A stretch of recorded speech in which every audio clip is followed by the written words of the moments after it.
Les savants nous disent, le mariage est un des engagements les plus importants de la vie de l'être humain, al-insan.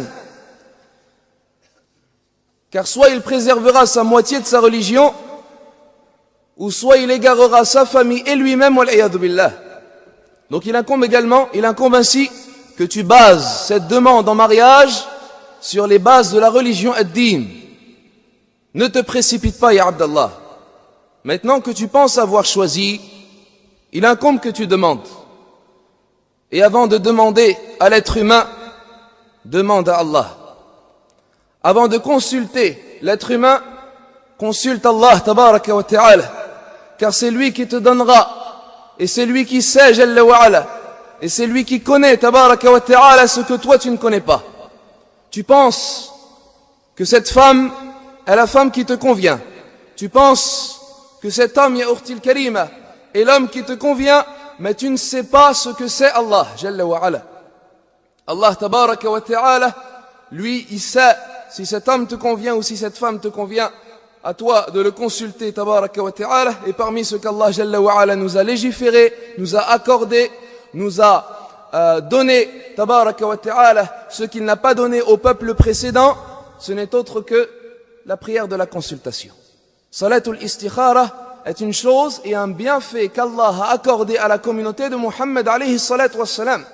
Et autrefois, les associateurs al-mushrikoun, qu'est-ce qu'ils faisaient? Ils utilisaient la superstition, ils regardaient des signes et ils se basaient sur des signes qui se passaient dans cette vie afin de baser et de décider et de prendre leurs décisions. Nous les musulmans al-muslimoun, là, nous consultons Allah, jalla wa ala, allamul ghuyub, celui qui connaît tout ce qui est caché et ce qu'il y a dans l'avenir, tabaraka wa ta'ala, celui qui décide, celui qui destine, celui qui décrète, tabaraka wa ta'ala, celui qui connaît la femme que tu veux. Il connaît la femme qui te conviendrait. Il connaît celle qui a la bonne mentalité. Car beaucoup de gens, beaucoup de frères, malheureusement, qu'est-ce qu'ils disent? Ou ils doutent sur la mentalité de la femme. Ils viennent te dire, oui, mais moi je pense qu'elle a une mentalité un peu fatiguée. Hein? Souvent, on doute sur la mentalité de la femme ou bien sur la mentalité de l'homme. Allah Azza wa Jal, c'est lui qui connaît la mentalité. C'est lui qui sait est-ce que tu vas t'entendre avec cette femme. C'est lui qui sait comment est-ce que tu vas t'entendre et comment est-ce que tu vas parler avec cette femme. Tout ça, Allah tabaraka wa ta'ala le sait. Et c'est lui-même qui le décide. Donc à toi tout d'abord de le consulter. Et salatul istikhara, c'est une chose qui doit rester avec toi en permanence toute ta vie, dans toutes tes affaires. Le prophète sallallahu alayhi wa sallam effectuait la prière de la consultation pour toutes ses affaires, sallallahu alayhi wa sallam. Donc consulte Allah jalla wa ala. Et sache également que lorsque tu vas demander cette femme en mariage, cette demande, fais comme si que tu l'as demandé à Allah tabaraka wa ta'ala. Cette demande, fais comme si que tu l'as demandé à Allah jalla wa ala. Dédie-la à Allah tabaraka wa ta'ala. Fais en sorte tout d'abord de craindre Allah azza wa jal même dans cette demande. Ya akhil karim, tu vas commencer ton mariage, tu vas commencer cette vie. Ne la gâche pas dès le départ. Commence-la comme il le faut.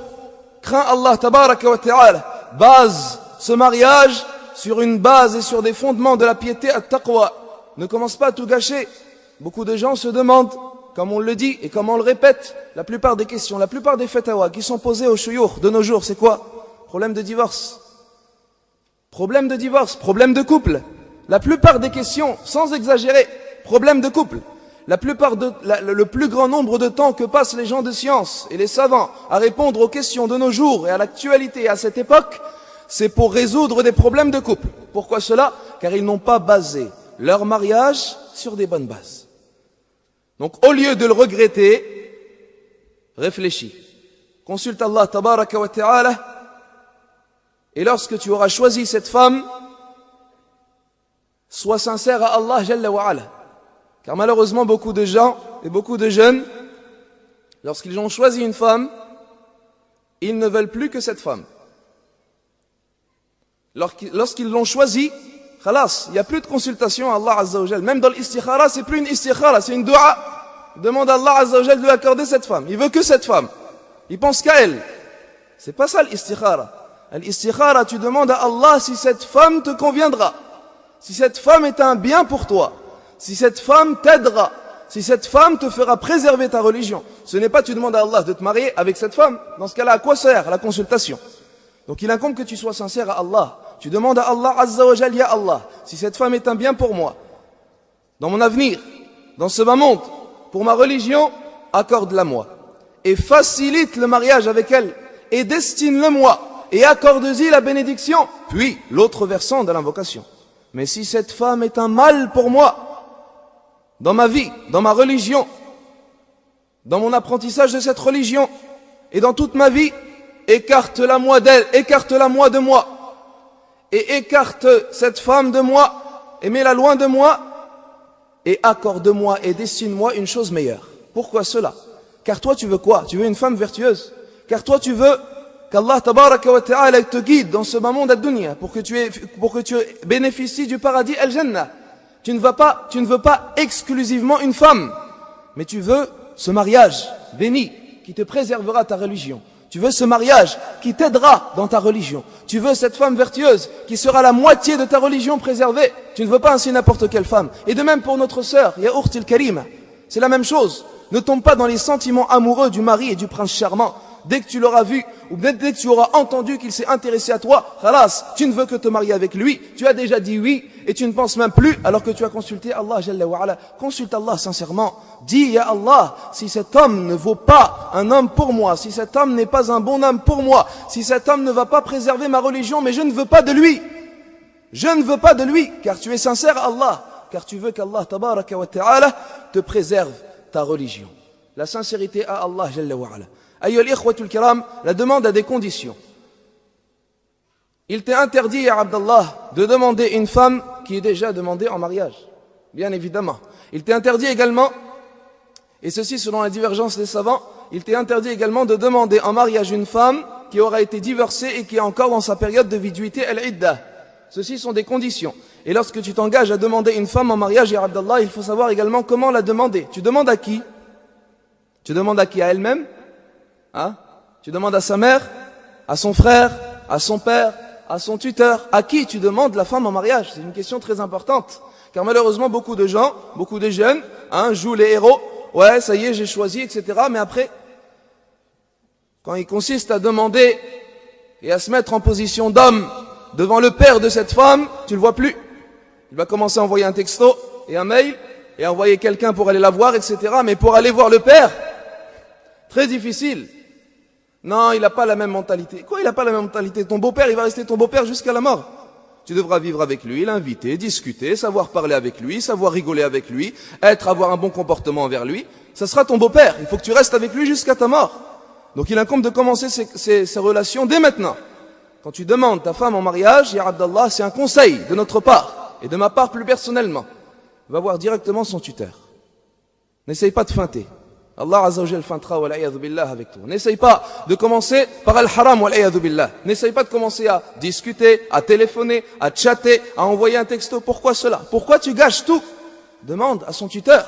Est-ce que toi tu aimerais, lorsque tu auras une fille, que ta fille discute avec un homme sans que tu sois au courant? Est-ce que tu aimerais qu'un homme chatte avec cette fille alors que tu ne connais même pas cet homme, alors qu'il va peut-être feinter, ou la tromper, ou la draguer? Tu aimerais pas cela. Et comme le disent les savants, kama tadinu tudan, comme on fait, comme vous faites, on fera avec vous.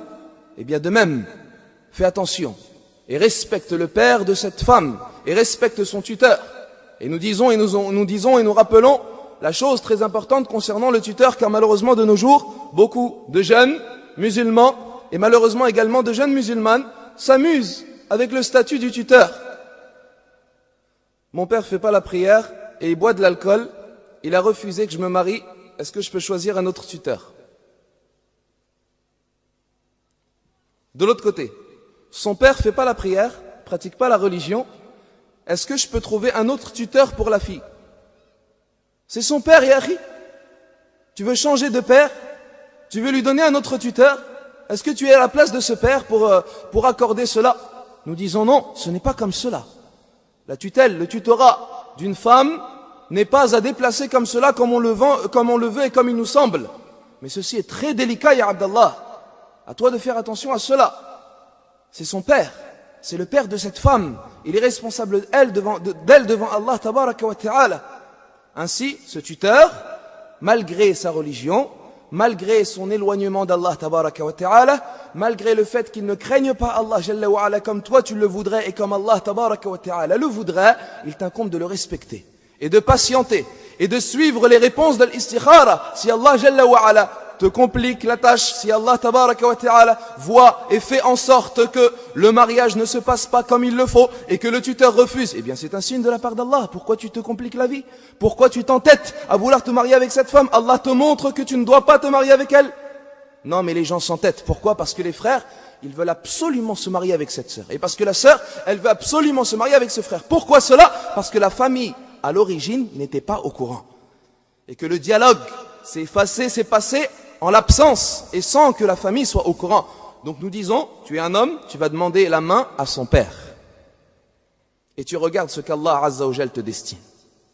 Tu vas voir son père, bi'idhnillahi Azza wa Jal. Et si son père n'est pas là, tu vas voir son grand frère, ou bien son oncle. Mais tu vas voir quelqu'un qui représente le tutorat de cette femme, et qui ainsi établira les relations de ce mariage de la meilleure des façons auprès d'Allah Tabaraka wa Ta'ala. Et ainsi, si la chose se complique, c'est un signe qu'Allah Azza wa Jal ne veut peut-être pas te la destiner. Et si les choses se facilitent, bi'idhnillahi Azza wa Jal, cela veut dire qu'Allah Tabaraka wa Ta'ala t'accorde un bon signe concernant cette femme.